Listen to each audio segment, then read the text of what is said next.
दोस्तों, अहमदाबाद हवाई हादसे के ऊपर ये मेरी दूसरी वीडियो है। ये वीडियो मैं जानबूझ के हिंदी में बना रहा हूँ। आप लोगों ने पहली वीडियो को बहुत प्यार दिया, समर्थन दिया, उस सब के लिए आप सबका धन्यवाद।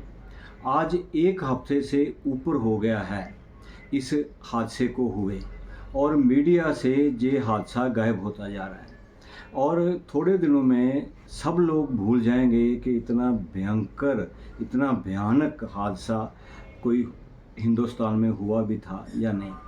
मगर वो लोग जो इस दुनिया में नहीं रहे, वो यात्री जो जहाज़ में सवार थे और वो जो स्टूडेंट, जो मेडिकल कॉलेज के स्टूडेंट और जो दूसरे लोग उस हॉस्टल में थे या उसके आसपास थे, जो अब इस दुनिया से जा चुके हैं, उनके परिजन, उनके अपने, उनके रिश्तेदार उनको कभी नहीं भूलेंगे, क्योंकि उनकी ज़िंदगियों में जो खालीपन आ गया है, जो सूनापन आ गया है, उसको कभी नहीं भरा जा सकता। सरकार चाहे उनको करोड़ों रुपए के मुआवजे ही क्यों ना दे।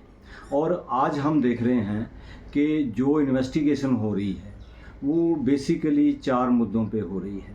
हमको इन चीज़ों की वैज्ञानिक तौर पे चर्चा करनी चाहिए, क्योंकि ये देश सबका है, हमारा भी है। हम भी इसी देश के नागरिक हैं और बाबा साहब भीमराव अंबेडकर ने हमको अधिकार दिया है कि हम इस देश को अपना समझें। ये हमारी अपनी मिट्टी है और जो लोग चले गए, चाहे वो हमारे रिश्तेदार नहीं थे, मगर फिर भी वो हमारे कुछ ना कुछ लगते थे। हमको उनके चले जाने का बहुत दुख है। और जिस तरीके से अगर कल को इस चीज़ के ऊपर लीपापोती हो जाती है और बड़ी बड़ी कंपनियां जो इसमें इन्वॉल्व हैं उनको भी पूरी तरह क्लीन चिटें मिल जाती हैं, सरकार खुद को भी क्लीन चिट दे देती है, मगर जब इतिहास लिखा जाएगा, कल को ये चीज़ें याद की जाएंगी, तो हमें, तो आने वाली पीढ़ियों को बहुत दुख होगा। इसलिए हम ये चाहते हैं कि हम कुछ चीज़ें जो हमारी समझ में आती हैं, क्योंकि विज्ञान का मामला है, इसे वैज्ञानिक नज़रिए से ही समझना चाहिए। क्योंकि जो इन्वेस्टिगेशन हो रही है वो बेसिकली 4 मुद्दों पे हो रही है। पहली बात तो ये बताई जा रही है कि दोनों इंजनों में एक ही साथ कोई पक्षी आके टकराए। दूसरी बात कि इस जहाज़ को जब जिसको चला रहे थे उसकी मेंटेनेंस क्या सही हो रही थी। तीसरा नुक्ता कि इसके जो फ्लैप थे, जो जहाज़ के विंग को कंट्रोल करते हैं, उसके थ्रस्ट को कंट्रोल करते हैं, क्या वो सही काम करते थे।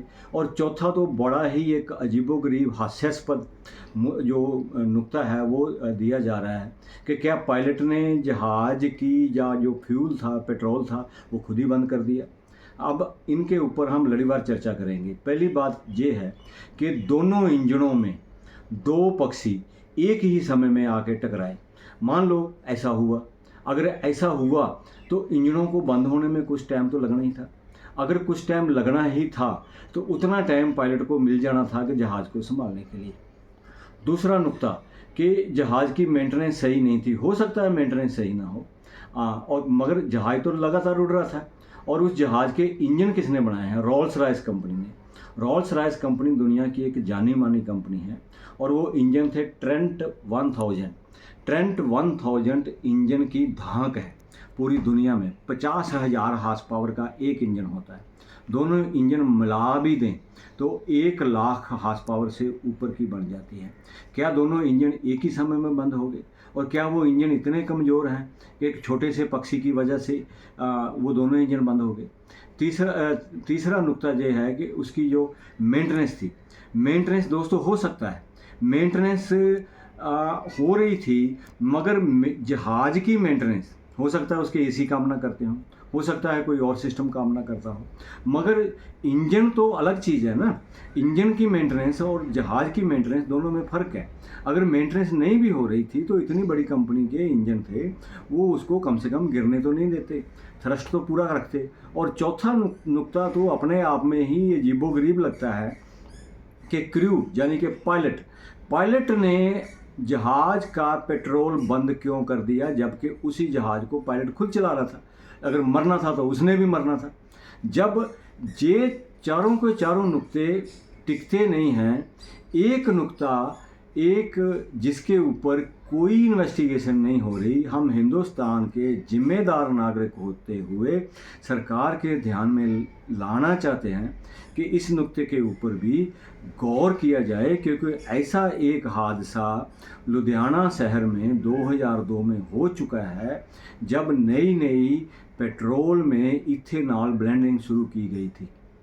और उस दिन क्या हुआ था कि रात के 9:30 10 10:30 बजे जो भी गाड़ी पेट्रोल डलवा के 2 पेट्रोल पंपों पे जो हादसा हुआ था लुधियाना शहर में, जो भी पेट्रोल डलवा के जाती थी थोड़ी दूर जाके बंद हो जाती थी, थोड़ी दूर जाके बंद हो जाती थी। बाद में पता चला कि इथेनॉल जो मिक्स हुई पेट्रोल में, उसमें कहीं पानी आ गया था। अब केमिकली अगर हम देखें तो इथेनॉल जो होती है वह पेट्रोल से अलग होती है, पेट्रोल के साथ मिक्स हो जाती है, मगर पेट्रोल पानी के साथ मिक्स नहीं होता, इथेनॉल हो जाती है। अब अगर गलती से या शरारत से या कारपोरेट लालच से किसी तरह किसी ने कोई थोड़े बहुत पैसे कमाने के लिए या बचाने के लिए उस कंपनी ने प्योर इथेनॉल नहीं दी, प्योर स्पिरिट नहीं दी, प्योर अल्कोहल नहीं दी, उसमें कुछ पानी मिक्स कर दिया कुछ पैसे बचाने के लिए, और वही इथेनॉल मिक्स हो गई पेट्रोल में।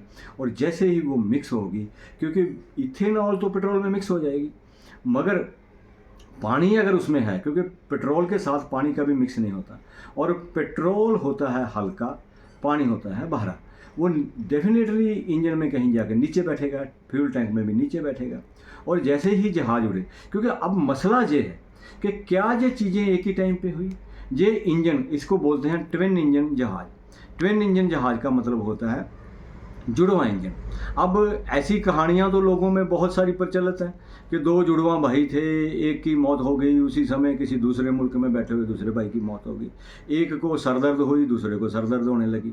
मगर ये सारी फिल्मी कहानियां हैं, ऐसे होता नहीं। अगर वो ट्विन इंजन थे, रोल्स रॉयस के बनाए हुए थे, ट्रेंट 1000 थे, तो उन इंजनों ने कोई कसम तो नहीं खाई थी कि एक ही समय में दोनों ने बंद हो जाना था।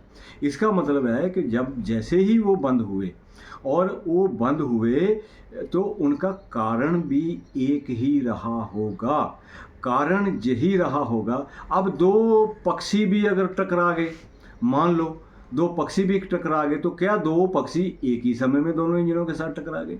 और पक्षी टकरा गए, इतने बड़े इंजन हैं, हज़ारों हार्स पावर के हैं, उनमें इतना तो प्रोटेक्टिव होगा, कुछ ना कुछ इक्विपमेंट लगा होगा जो उनको कम से कम ऐसे हादसे से बचाए, या उनको कम से कम उतरने से पहले उनको थोड़ा वक्त दे दे ताकि पायलट उसको संभाल ले, कहीं ग्लाइड करवा ले, किसी सेफ जगह में चला जाए। तो ऐसे में ये बातें हजम नहीं होती, ये बातें किसी के भी गले नहीं उतरती। पायलट ने खुद फ्यूल बंद कर दिया, ऐसा तो कोई सोच ही नहीं सकता, बड़े से बड़ा मूर्ख भी नहीं सोच सकता। और मेंटेनेंस और ये चीज़ें हम ये चाहते हैं, हम खाली देखो हंगामा खड़ा करना हमारा मकसद नहीं। वो बड़ी मशहूर कविता है ना कि महाकवि दुष्यंत जी की, कि हंगामा खड़ा करना मेरा मकसद नहीं, हमारा मकसद है कि हिंदुस्तान के जिम्मेदार नागरिक होते हुए हम सरकार के ध्यान में ये बात लाना चाहते हैं। क्योंकि हवाई जहाज़ों पे बहुत लोग ट्रैवल करते हैं, हमारे सर्कल के बहुत लोग ट्रैवल करते हैं, बहुत लोगों के बच्चे अमेरिका में रहते हैं, बहुत लोगों के बच्चे ऑस्ट्रेलिया में रहते हैं, बहुत लोगों के बच्चे इंग्लैंड में, जर्मनी में, फ्रांस में, पता नहीं कहाँ कहाँ रहते हैं। लोग आते रहते हैं, जाते रहते हैं। आप लोग खुद भी तो ट्रैवल कर सकते हो, आपके नाती नातन, आपके पोते पोती, आपके बच्चे, आपकी बेटियाँ, आपके बेटे, बहुत से लोग जहाज़ों में ट्रैवल करते हैं। इसीलिए क्योंकि ऐसा एक हादसा लुधियाना में हो चुका है, ऐसा हादसा हम सरकार को ये कहते हैं कि ये जो ब्लेंडिंग का खेल है, ये जो ब्लेंडिंग का हो रहा है, जो एक्सपेरिमेंट, ये जहाज़ों में मत कीजिए। क्योंकि जैसे ही ऐसे कोई बेवकूफ़ों वाले एक्सपेरिमेंट किए जाते हैं, हमको पता है कि हमारे कुछ मंत्री हैं, नितिन गडकरी जी जैसे, उनको बहुत आजकल शौक चढ़ा हुआ है कि इथेनॉल की ब्लेंडिंग करवानी है। और जैसा कि मैंने पहली वीडियो में बताया था, 13 अक्टूबर 2021 को उनका बहुत बड़ा इंटरव्यू जो है, जो किसी वेबिनार का हिस्सा भी था और जो बिजनेस स्टैंडर्ड ने छापा है, उसमें लिखा है कि 50% एविएशन फ्यूल में टरबाइन फ्यूल में जो जहाज़ों में डाला जाता है उसमें 50% ब्लेंडिंग होगी इथेनॉल की। अब तो इस बात को 4-5 साल हो चुके हैं, अब कितनी ब्लेंडिंग होती है। और गडकरी जी तो इतने बड़े, आप कह सकते हो कि इतने बड़े जीनियस हैं, इतने बड़े इंटेलेक्चुअल हैं कि एक बार इथेनॉल भर के दिल्ली से देहरादून पूरी 63 लोगों को बैठा के जहाज़ ही ले गए थे। तो ऐसी बेवकूफ़ियाँ ना की जाए। तो अगर आपने इथेनॉल मिलानी है, इथेनॉल ब्लेंड करनी है, तो भाई आप किसी ट्रक में कर लीजिए, किसी बस में कर लीजिए, किसी ट्रैक्टर में कर लीजिए, समुद्री जहाज़ में कर लीजिए। कम से कम अगर इंजन बंद भी हो जाए तो समुद्री जहाज़ कहीं ना कहीं एंकर डाल के बैठ जाएगा, और ट्रैक्टर है तो किसी सड़क के किनारे लग जाएगा, ट्रक लग जाएगा, कार लग जाएगी, मोटरसाइकिल लग जाएगा। मगर जहाज़ को लगाने के लिए ना तो कोई एंकर डाला जा सकता है जहाज़, और ना ही वहाँ कोई सड़क होती है, ना ही वहाँ कोई पार्क होता है, और जहाज़ तो भगवान के सहारे होता है। अगर जहाज़ में खराबी आई तो सीधा क्रैश होगा, और जो एयर क्रैश होते हैं वहाँ का सर्वाइवल रेट बहुत कम होता है। ये चीज़ मानी जाती है, मैं भी इस बात को मानता हूँ, क्योंकि जब हम बड़े बड़े हवाई अड्डों में जाते हैं तो मैंने बहुत से हवाई अड्डों में भी ये लिखा हुआ पढ़ा है कई बार कि ऐसा होता है कि हवाई यात्रा दुनिया की सबसे सुरक्षित यात्रा है। दुनिया इतने रोड एक्सीडेंट, इतने समुद्री जहाज़ों के सबके एक्सीडेंट होते हैं, हवाई जहाज़ों के एक्सीडेंट, उनसे मरने वालों की संख्या बहुत कम होती है। ये आंकड़ा है, ये आंकड़ा सही भी है। मगर ये इसके साथ ये बात भी है कि जब हवाई हादसा होता है तो उसमें बचने वालों की संख्या ना के बराबर होती है। और हमने देखा कि किसी करिश्मे से ही वो जो रमेश कुमार विश्वास जी हैं वो बच गए। चलो ठीक है, तो अच्छी बात है, बाकियों को भी बचना चाहिए था, मगर वो लोग नहीं बच पाए।